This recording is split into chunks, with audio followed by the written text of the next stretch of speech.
but she's still your mother. Don't disrespect her! Ang susunod na programa ay rated PG. Ito ay nangangailangan ng patnubay at gabay ng magulang para sa mga batang manunood.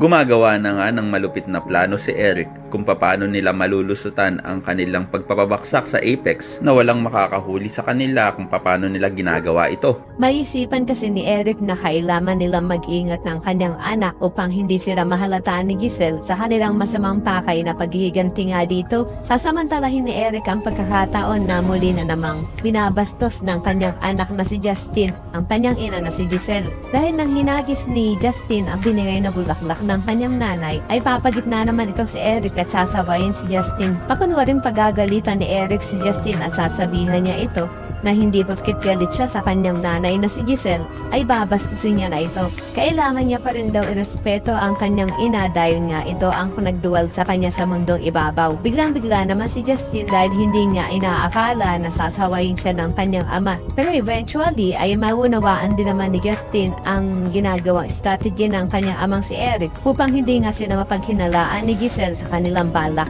at maging positibo ang tingin ni Giselle kay Eric habang ginagawa nila ang kanilang plano. Sa kabilang banda, nanumbalik na naman niya ang kinatatakutan nitong si Lynette at ito'y walang iba nga kundi ang isa sa mga tauhan ni Moira na umihag sa kanya sa kanilang bahay dahil nakita niya nga ito habang sila'y naglalakad ni Diyosa sa kalsada na tila nagpapagaling pa rin sa kanyang pilay na tinamo sa kanyang pakipagbuno sa mga pulis at kay Carlos. Kaya naman habang nasa restaurant itong si Lynette ay hindi pa rin mawala sa kanyang isipan ang kanyang nakita at maya-maya ay biglang may lalapit sa kanya na isang lalaki at may tutulak niya pa nga ito. Pero ito lang pala ay si RJ na nilapitan siya. Kaya naman hindi na maiiwasan ni Lynette na mapayakap sa kanyang dating jowa. Naku Lynette, mag-ingat-ingat ka dyan sa mga yakap-yakap na yan kay RJ dahil yan ang nagpapahamak sa'yo kay Carlos. Kaya naman kung maasa ka rin na sana ay mahalata agad ni Giselle at ni Robert ang ginagawang pagpapabaksak ng mag-amang Eric at Justin sa Apex ay pakilike ang video na ito and don't forget to subscribe. Thanks for watching and see you next time. Bye-bye!